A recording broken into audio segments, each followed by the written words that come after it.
It's not funny when you fart. Oh my God. It's funny for us. Because she can't breathe. I can't breathe anyway, and then he drops a stinker, and then it just ruins the whole meditation mood, really. Oh, it's the whole point, isn't it? I know you're relaxed, but... You know what I mean? Let it all out, man. Anyway, fucking skip on. Random, unflattering symptoms. So, let me tell you now, there is nothing more unflattering than all of these symptoms I'm about to tell you. And it's actually really difficult as well, because you look at your partner and you think, I'm actually an ogre, like I've turned into an ogre. And you don't think that all these symptoms are related to pregnancy, so you're just looking at him thinking, how do you love me anymore? Because I'm a Winnie the Pooh looking ogre. I think you're the most beautiful Winnie the Pooh looking ogre I've ever seen. I look like Shrek sometimes, so it's alright. Chapped lips. So I thought I just had really bad chapped lips, but I use my Carmex like on the daily, 24/7. You get annoyed by it actually, because you go to give me a kiss and I'm all like... It's all fucking slapping on. You know what I mean? So you get chapped lips due to congestion. Congestion, you constantly feel like you've got like a blocked nose. It's really annoying because it's not blocked as in like you've got a cold, but you can't really breathe that deeply through your nose. And I think you'll notice it if you go to like yoga or whatever and they're like, deep breath in, and you're literally like, you can't do it. When we were doing yoga in the front room. Oh, it's funny. Right, I've got a hairy belly. I'm throwing it out there and I'm loud and proud about it. That's sort of karma for all those snail trails I've said I've hated over the years. She's the one who made me shave, so. And now I prefer it, but don't see you shaving anytime soon. Well, I'm not going to shave it, am I? Because it's just going to come back like an absolute monster. Right, breathlessness. So I thought you just get really out of breath when you're like heavily pregnant. But I remember being in the gym before we even knew that I was pregnant.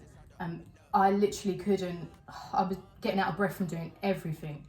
So it's not just when you're heavily pregnant, you've got a big bump or all that stuff that you get out of breath. I think I read that your brain thinks you need more oxygen and that's why you get so out of breath, because it thinks you need more oxygen for you and the baby. So what, your body's working overtime? Yeah, it just thinks you need more oxygen, so it's like... It's like what? Right, I need to stop doing these sort of things. Big nipples! Big burger nipples. Another thing I'm gonna say loud and proud, I've developed big burger nipples. It's the most unflattering thing in the world, but it is for your baby at the end of the day. So you just got to wear those nipples like a badge. Because if they're not big and they're not dark, then your baby can't see them to breastfeed. So you just got to take them with a proud sticker. Well, if you can get one that fits. You're an arse.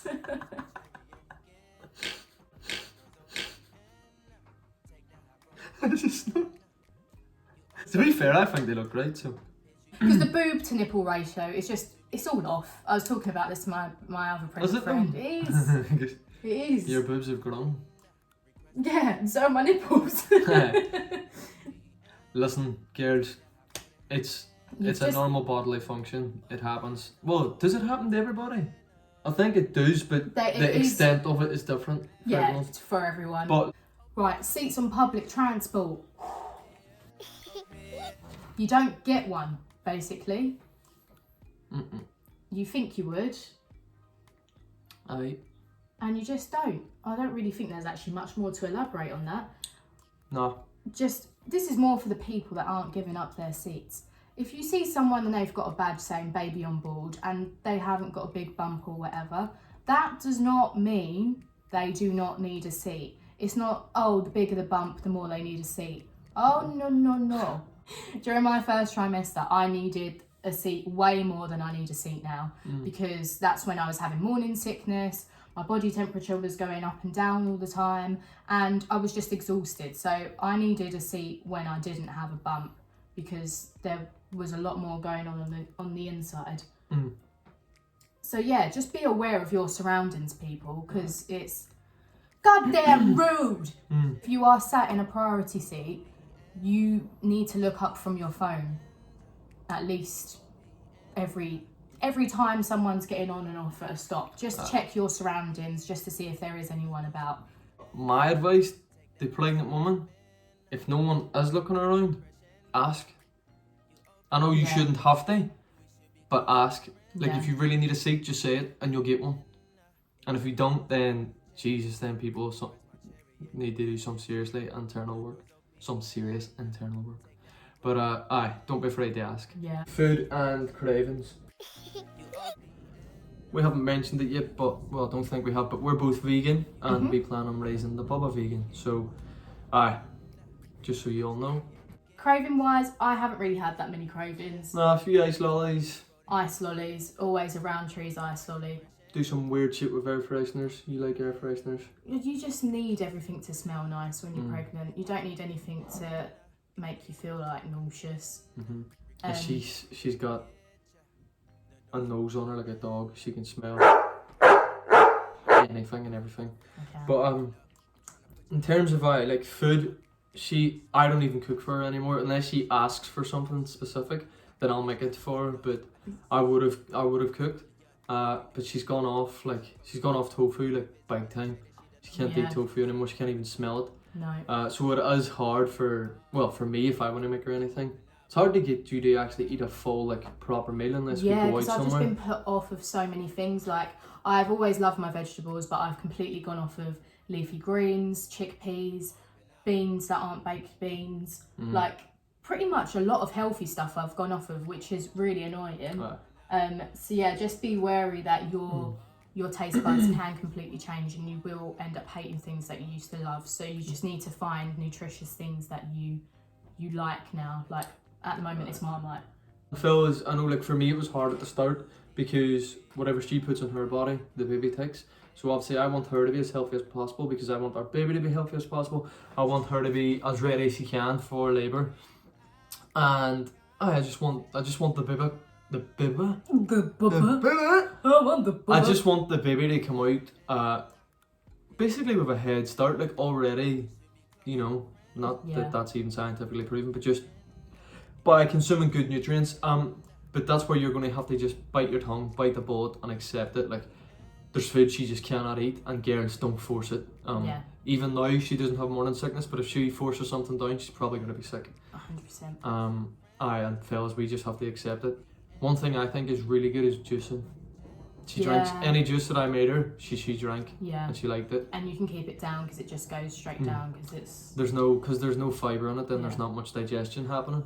So her body doesn't have to work too hard and the nutrients just go straight to where they need to go. So try and get a juicer if you can. If you can get a juicer. I got one off Amazon quite cheap for like £35. Does a job. Perfect. So we'll put the link in the description below. Yeah. Stop that. Round ligament pain. Right, so do you know what round ligament pain is? Haven't got a clue. So I didn't know what round ligament pain was, and I remember at some point in my first trimester, I was getting up, like you go to stand up off the sofa and you literally have to pause because you get this like weird tugging pain, like sort of between, well you can get it anywhere, but I get it between my stomach and my pelvis, sort of hip bone thing, and you have to pause like a little old man because it really hurts and you have to move really slowly. But I remember nobody, like the midwife doesn't give you a heads up about this, and it is very common in all pregnancies that you get this. But I thought this pain was like, from when I then researched it, I thought it was like signs of an, I don't know how to pronounce it, ectopic pregnancy or something. So I remember you was like, what's that? And I was like, it's not good.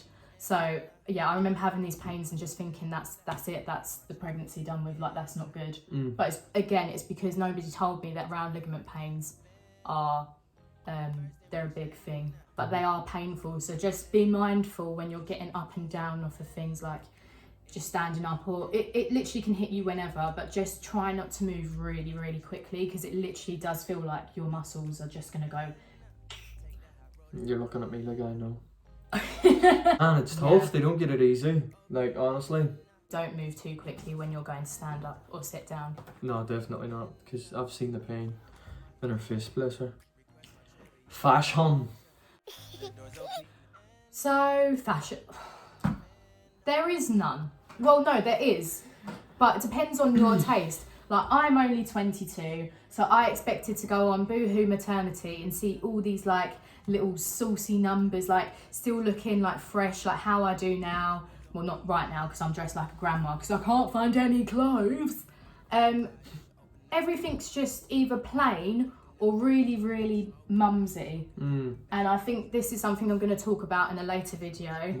It is like, you're going to be but I know I'm going to be a mum, but there's not really I know what you mean. like a target audience. Like, there are a lot of young mums, and for me being 22, like, yes, I am going to dress a bit more sophisticated and all that sort of stuff, but I don't want to look like a 35-year-old woman at 22 just because I'm becoming a mum. Do you know what I mean? There actually is a stigma, like, the people, I think she is right in what she's saying, like, when it comes to fashion, mumsy, they do make clothes in that sense, and it's like, that almost becomes an identity in itself. So it's like, it's definitely hard for her as well, because she's too big to wear normal stuff, and she's too small to wear, like, maternity stuff. But maybe that's the problem, because it is so mumsy and so, like, big and whatever, she can't get anything to fit or looks flattering on her body. Any recommendations or any shops that you know of that are good, then please do let us know in the comments. Herbal teas and caffeine. Point number 10. So, caffeine, it's a myth that you can't have caffeine. I mean, caffeine's not great for you anyway, in general, pregnant or not. However, if you keep it to, like, a limit, it's fine. Like, if you want to have a cup of coffee, have a cup of coffee. Don't have 5. There's some herbal teas that you think, oh, but it's a herbal tea, it's great. It's actually super high in caffeine, probably higher than coffee, so, you know, don't go there. We'll not go too deep into it because we don't know too much about it. However, the one thing we do know, rooibos tea is really good. It's really recommended. It's got no caffeine in it, and you can drink as much as you want, and it's just good for both mother and baby. It's highly recommended for a pregnant woman. And it's nice. Yeah, it is. It's fucking nice. It is. There was a lot of shit that wasn't recommended. Yeah. So just look into it a bit more. But yeah, I do remember I'd had a cup of coffee and I felt like my heart was gonna literally burst out my chest. So be careful. Be careful. But then again, it's be very careful. But it's different times in the pregnancy, because now she can have a cup and she's okay. But before, when she was having a cup of coffee, and she was like, my heart won't beat again. JLS are back. Oh, they're back in action, aren't they? JLS are back. Let's go. We should actually go see them. Well, you are going to see them. I am going to see them. You didn't tell me you wanted to go. I would have gone with you. Anybody out there wants to go see JLS, let me know. Take them on a little date night, go on. So just be careful with your herbal teas and stuff. Just to conclude this video, we're new parents, 11, and we had no idea. We were completely in the dark. She's good at looking after kids because she's got nieces and stuff, but in terms of pregnancy and all this carry on, we had no idea. So what I would say is take on advice from people, be open to everything, but don't take it as gospel. Yeah. I think there's a massive generation thing where people have just gone, oh, but you know, this is what my parents done, this is what my parents done, this is my sister done, and da-da-da. Cool, fair play to them if that's what works for them. Do your own research. It's not going to hurt. Pregnancy's different. It really is. People are going to try and give you advice. People are going to try and just tell you this is wrong and that's wrong. And nod. Sometimes it is useful. Other times you do just think, oh, smile and wave. Smile and wave, boys. Smile and wave. Yeah.